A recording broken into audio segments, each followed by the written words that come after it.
Tonight, on the Midnight Drive, we're stepping into one of the darkest chapters in modern medical history. Not because of monsters, not because of conspiracy, because real people believed they were helping. This week, we're exploring lobotomy, a procedure once celebrated as a breakthrough in treating mental illness that often left patients emotionally flattened, disconnected, and permanently changed. Tonight's episode is not about gore, though. It's about something far more unsettling. What happens when medicine moves faster than understanding? Because for a period of time, doctors, families, and institutions all believed that pushing a piece of metal into the human brain might somehow relieve suffering. And in many cases, the patient survived. But the person that most people once knew did not.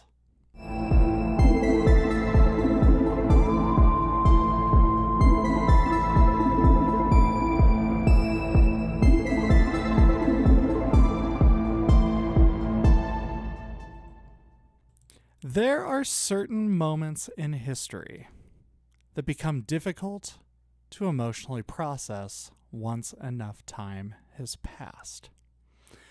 Not because they were hidden, not because nobody knew, but because modern people struggle to understand how something so horrifying ever became normalized in the first place. Lobotomy is one of those moments.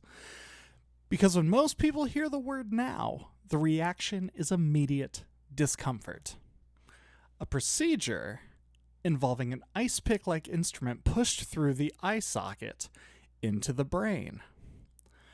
A procedure designed to intentionally alter personality and behavior. A procedure that often left patients emotionally flattened, disconnected, passive, or permanently impaired. And yet, for a period of time, this was considered modern medicine. Progress, compassion, hope. That may be the most unsettling part of all of this. The horror of lobotomy wasn't built from secret laboratories or cartoon villains. It emerged from ordinary systems. Doctors, hospitals, families, universities, institutions genuinely trying to solve suffering. And that's what makes this chapter of medical history feel so psychologically heavy. Because the intentions were often sincere. The uncertainty, that was the terrifying part. Doctors performing lobotomies didn't truly understand consciousness. They didn't fully understand memory. They didn't fully understand personality. They didn't fully understand emotion in and of itself. What they did understand was that damaging certain parts of the brain sometimes made patients appear calmer, more compliant, less emotionally volatile. And somewhere along the way, calmness became mistaken for healing. And that idea should unsettle everybody. Because if a person becomes quieter after part of their brain is damaged, does that mean they've actually improved? Or have they simply become easier for society to manage or to even manipulate? That question sits underneath the entire history of lobotomy. Especially during the early 20th century when psychiatric institutions were overwhelmed. Mental hospitals across America and Europe were overcrowded beyond capacity. Depression, schizophrenia, severe trauma, anxiety disorders. Conditions medicine still struggle to fully understand, even now in modern times. Families often had very few options. In psychiatric medicine, at the time, existed in a strange and uncomfortable space between science and desperation. This was an era when medicine itself was still evolving very rapidly. Hand washing before surgery had once been considered revolutionary. Neurology remained deeply incomplete. Antibiotics were still relatively new. The human brain, that was still mysterious territory. And yet, despite that uncertainty, confidence moved forward aggressively. That's one of the recurring patterns throughout history. Human ambition often expands faster than human understanding. And nowhere is that more frightening than in medicine. Because once doctors begin physically intervening in the brain itself, the stakes become existential. What exactly are they changing? Memory, emotion, impulse control, identity, consciousness? At a certain point, the procedure stops feeling like surgery and starts feeling like someone mechanically reaching into the human self. That's what makes lobotomy so uniquely disturbing emotionally. Not just the violence of the procedure, the uncertainty surrounding what parts of the person might disappear afterward. Some patients lost emotional range. Others struggled with memory. Some became very passive. Others lost motivation completely. Some could no longer function independently. And many families described a deeply unsettling feeling afterward. Their loved one survived physically, but something essential about them had changed. That idea resonates deeply, even now, because people still fear personality loss instinctively. Dementia creates similar emotional terror. Watching somebody slowly lose continuity with who they once were. Watching memories fade. Watching familiar emotional responses disappear. The body remains present, while parts of the person themselves seem increasingly distant. And maybe that's why lobotomy history still feels so emotionally raw. Because it forces terrifying questions about what makes a human being themselves. If personality can be altered physically, what does that say about identity? If emotion can be flattened surgically, what does that say about consciousness? How much of a person can disappear before we stop calling them the same person? Those are enormous philosophical questions. And early brain surgery stumbled directly into them without fully realizing it. That's another reason why this history feels so haunting. Medicine moved faster than understanding. Doctors possessed the ability to physically alter the brain before humanity truly understood the emotional consequence of doing so. And society embraced it partly because mental illness itself frightened people on such a deep level. Unpredictable behavior, emotional instability, institutional overcrowding, families exhausted from caregiving, the desire for relief became powerful enough that uncertainty itself started getting ignored. What do you make of this? Lobotomy is such an uncomfortable subject. It's eerie, isn't it? And it wasn't that long ago in history. Let us know what you're thinking in the comments below wherever you're listening. You're listening to the midnight drive. One of the most unsettling things about lobotomy is how ordinary it eventually became. That sounds impossible now, right? But for a period of time, lobotomy was not treated like some horrifying experimental fringe procedure. It became culturally acceptable, respected even, celebrated in certain medical circles. And maybe that's the part modern people struggle with the most. Not just how could this happen, but how could so many people convince themselves that this was humane? Part of the answer lies in fear. Because mental illness terrified society during the early 20th century.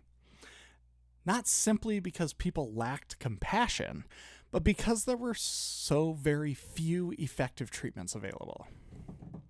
Psychiatric hospitals were overcrowded. Families often had nowhere else to turn, and conditions like severe depression, psychosis, schizophrenia, violent outbursts, trauma disorders, or suicidal behavior could completely overwhelm both institutions and households. People were desperate for solutions. And desperation makes things happen. It matters enormously because desperation changes ethical boundaries. When suffering becomes severe enough, people become more willing to gamble on uncertainty, especially when authority figures promise hope. And doctors occupied an almost mythological role in society during this era. Medicine was advancing rapidly. Surgery was becoming safer. Scientific discoveries were transforming life expectancy. Modern hospitals represented progress itself. So, when physicians claimed they had discovered a revolutionary psychiatric treatment, many families trusted them completely. No hesitation. Even if the mechanics of the procedure sounded completely horrifying. And honestly, the procedure itself sounds almost medieval when stripped of medical language. Just think about it. An instrument resembling an icepick inserted above the eye, pushed through thin orbital bone into the frontal lobe of the brain, then moved side to side to sever neural connections. Even thinking about it physically creates visceral discomfort, doesn't it? Most people can immediately imagine pressure, bone cracking, the unnatural sensation of intrusion. The body instinctively recoils from it. But medical language often softens emotional reality. Clinical terminology creates distance. Words like transorbital procedure, psychosurgery, frontal lobe intervention can temporarily obscure the brutal physical simplicity underneath of it all. And maybe that distancing helped normalize lobotomy culturally. Because once suffering becomes translated into charts, diagnoses, procedures, and institutional language, people sometimes lose sight of the human being at the center of all of it. The patient slowly becomes a case, a condition, a behavioral problem to solve, rather than a full emotional person. That emotional detachment becomes dangerous very fast, especially when the desired outcome shifts subtly from restoring the person to reducing disruption. It's a critical distinction because many lobotomy patients were ultimately considered successful, not because they regained rich emotional lives, but because they became quieter, more manageable, less emotionally intense. Calmness became evidence of improvement.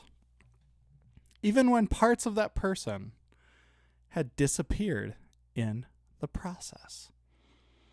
That idea becomes heartbreaking when considering families, because many families likely agreed to lobotomy from a place of genuine emotional exhaustion and hope.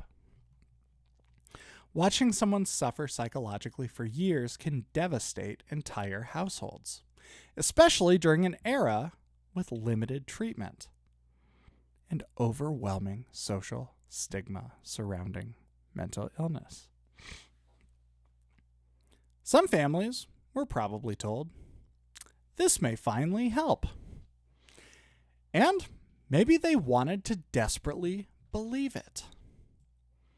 That's what makes the history emotionally tragic rather than simplistic. Not everyone involved was cruel. Many people genuinely believed they were participating in modern, compassionate medicine. And honestly, that may be more disturbing than outright malice, because it reveals how easily humans can normalize frightening things once institutions frame them as progress, especially when authority, desperation, and hope become all intertwined. That's part of why Walter Freeman became such a bizarre and unsettling figure historically. Freeman helped popularize the transorbital lobotomy in America. The way he operated almost feels unreal now. Traveling across the country, performing procedures rapidly, demonstrating lobotomies publicly, treating the procedure with shocking casualness. At times, performing dozens in a single day. There's something deeply uncanny about that image. A traveling physician moving town to town, offering personality-altering brain surgery as if it were an efficient, modern service. Can you imagine that? It's not hidden, it's not underground, it's just openly, it's confident, almost performative. The guy just traveling through the streets, town to town. And maybe that's why the history of lobotomy feels psychologically surreal now, because the confidence surrounding it seems disconnected from the uncertainty underneath all of it. No one fully understood what consciousness was. No one fully understood personality. No one fully understood long-term neurological consequences. Yet, procedures capable of permanently altering human identity were being performed anyway. That disconnect between confidence and understanding is haunting, because modern people like believing dangerous medical mistakes belong entirely to the distant past. But history repeatedly shows something very uncomfortable. Brace yourself. Human beings often become overly confident in periods of rapid scientific advancement, especially when early results appear promising. And lobotomy initially seemed promising, precisely because it reduced visible distress.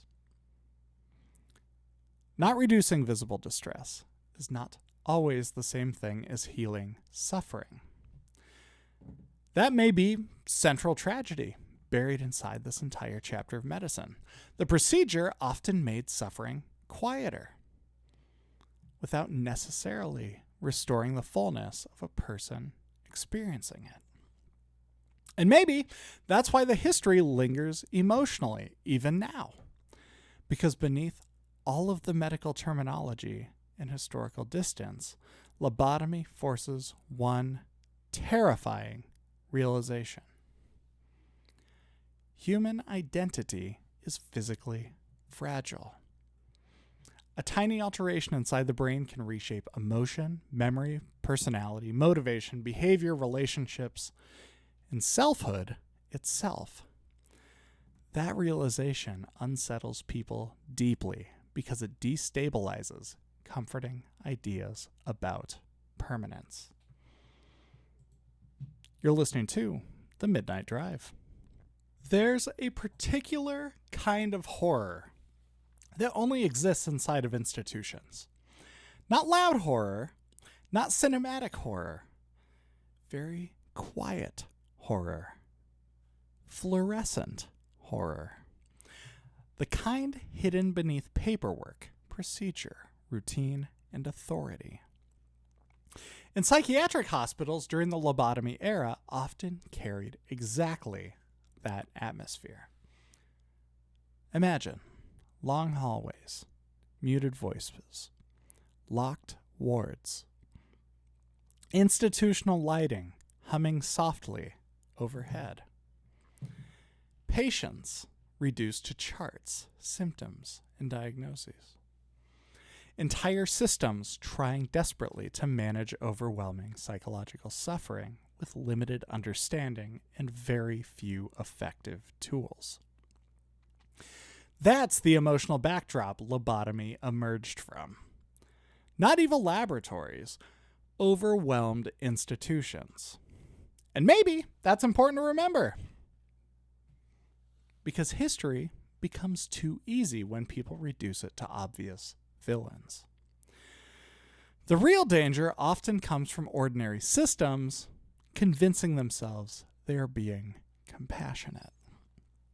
Psychiatric institutions in the early and mid-20th century were frequently overcrowded beyond imagination. Thousands of patients packed into hospitals originally designed for far fewer people. Conditions vary dramatically depending on location and funding. But many institutions struggled with understaffing, exhaustion, poor sanitation, limited treatment options, social stigma, and chronic neglect. Mental illness itself carried enormous fear and misunderstanding culturally. Patients were often institutionalized for years, sometimes even permanently. In the line separating genuine psychiatric crisis, social nonconformity, trauma, grief, and emotional instability was not always clearly understood.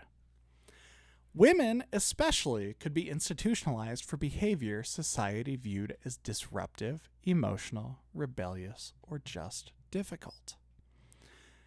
That part of history feels particularly unsettling now, because it reveals how strongly medicine can become shaped by cultural expectations.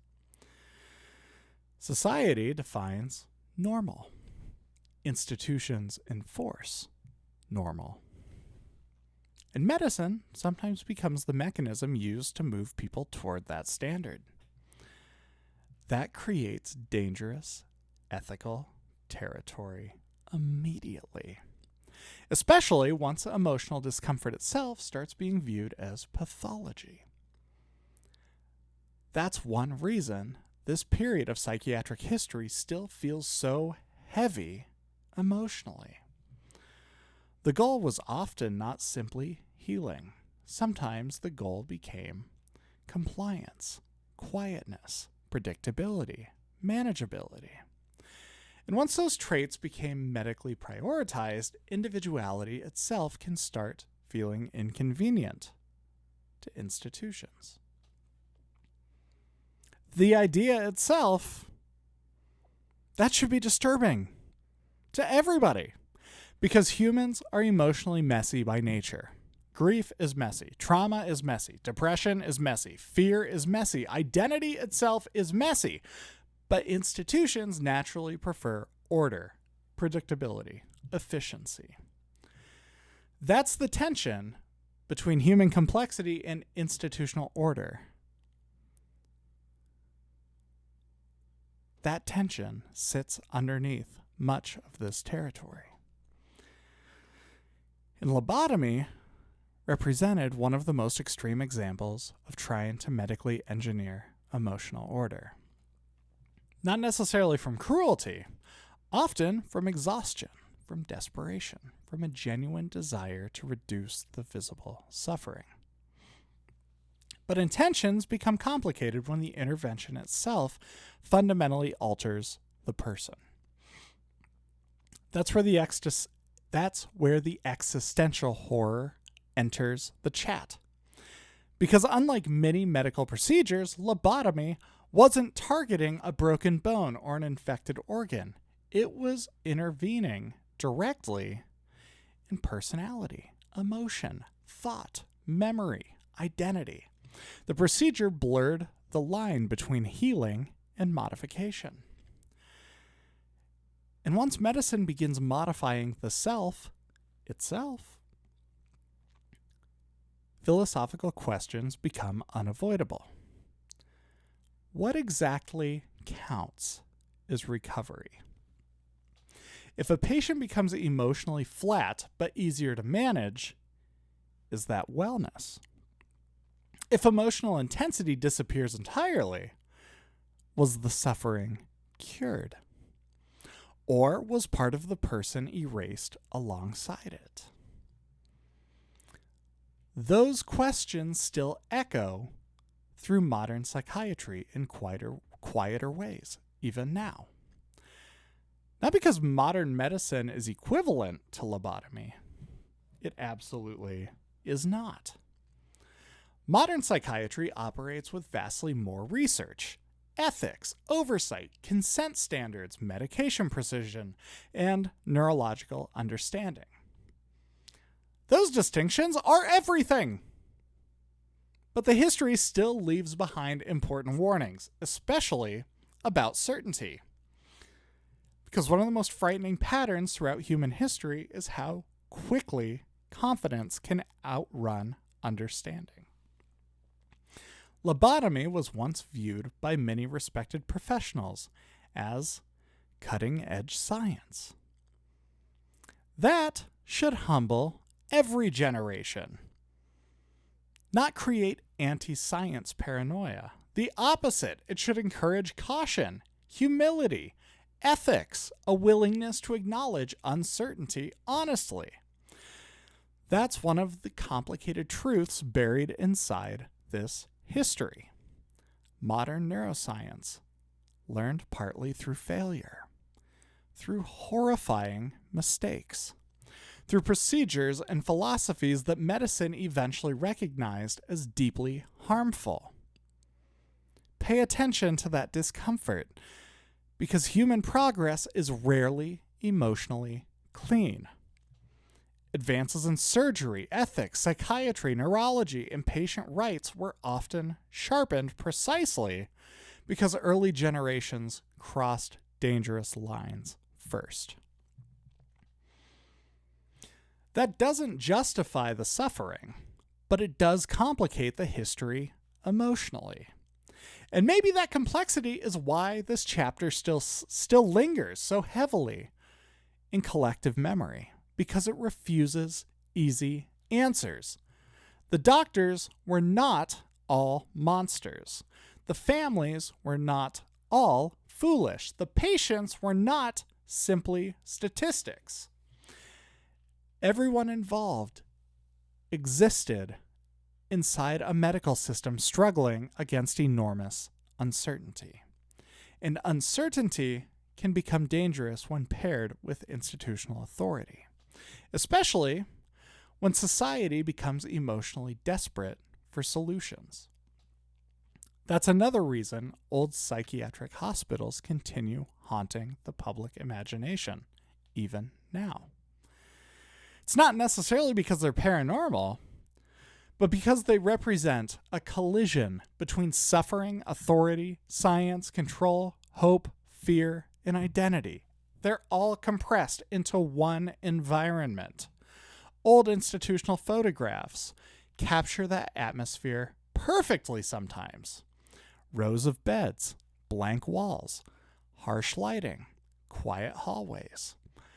A strange emotional mixture of care and detachment existing simultaneously.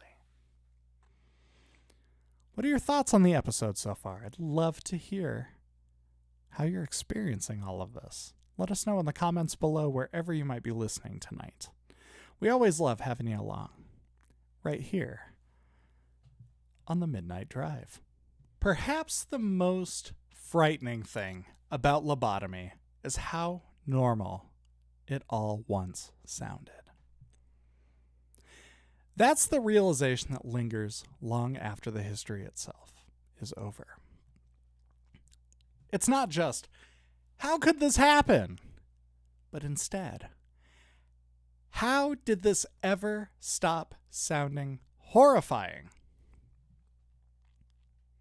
Because once enough authority, optimism, desperation, institutional confidence gather around an idea, people become remarkably capable of normalizing almost anything. I don't think I need to say that in 2026. Even procedures that permanently alter the human mind. And maybe that's why this chapter of history still feels emotionally unresolved today. Not because lobotomy still exists in the same form. It doesn't. Modern psychiatry and neuroscience are vastly more ethical, more evidence-based, more regulated, and more scientifically grounded than the medical world that created transorbital lobotomy. The emotional shadow remains because the larger philosophical questions never fully disappeared. Let's think about it. What defines a person? What makes someone themselves? Can suffering be separated cleanly from identity? How much emotional pain should medicine attempt to remove? And at what point does healing risk becoming control? Those questions still exist. Humanity simply asks them differently now. That's the reason this history feels larger than medicine alone. Lobotomy became symbolic of something deeper. The danger of certainty in areas humans do not yet fully understand, especially when the subject being altered is consciousness itself. The human brain remains one of the most mysterious structures in existence, even now. Modern neuroscience has made astonishing progress, but consciousness, emotion, memory, identity, the sense of one's self, these things still contain enormous unanswered questions. And maybe lobotomy unsettles modern people so deeply because it exposed how physically fragile the self really is. A tiny change in the brain can alter personality, memory, emotional response, creativity, motivation, relationships, identity itself. That realization destabilizes comforting assumptions that people carry quietly through everyday life. Most humans instinctively feel like, I am me. Stable, continuous, whole. But neurological injury, dementia, trauma, disease, and psychosurgery all reveal something unsettling. The self may be more biologically delicate than people emotionally want to believe. That fear becomes especially personal for anyone who has watched memory deterioration happen slowly. Watching someone physically remain present while emotionally drifting farther away over time. Watching familiar mannerisms disappear. Watching recognition fade. Watching continuity itself begin unraveling. That kind of loss feels uniquely painful because it blurs the boundary between life and absence. The person is still there, but also somehow not fully there anymore. In lobotomy, forced families into a similarly horrifying uncertainty. A loved one entered the hospital carrying memories, emotional patterns, humor, fears, friendships, dreams, personality. And afterward, nobody truly knew what version of that person might emerge. That unpredictability is terrifying, especially because the procedure was often framed so calmly, clinically, optimistically, as though personality itself were simply another medical variable to adjust. And maybe that's what this history ultimately warns against. Reducing human complexity into something mechanically solvable before understanding the full emotional cost. Because humans are not machines in any emotionally simple sense. People are contradictory, messy, emotional, complicated, and suffering itself is complicated too. Not all suffering can be neatly removed without altering other parts of the human experience alongside it. That's part of what makes emotional flattening feel so tragic. Sure, pain disappeared in some patients, but so did joy. Volatility disappeared, but so did passion. Distress became quieter, but often so did wonder. And maybe that's one of the deepest existential fears humans carry. Not simply pain. Meaninglessness. The fear of becoming emotionally disconnected from life itself. Because emotion gives texture to existence. Grief matters because love matters. Fear matters because survival matters. Joy matters because connection matters. The entire emotional spectrum helps create identity.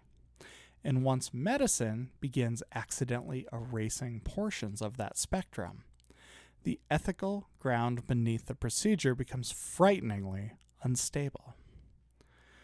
That's why this history still echoes culturally, even now. Not because people are secretly nostalgic for old psychiatry, but because lobotomy became a warning. A reminder that scientific progress without humility can become dangerous very quickly. And honestly, modern medicine learned important lessons from these failures. Patient consent evolved. Ethical oversight strengthened. Neurology advanced dramatically. Psychiatric treatment.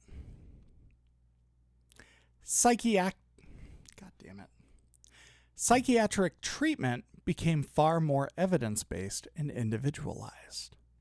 The horrors of early brain experimentation helped define the boundaries modern medicine now tries much harder not to cross.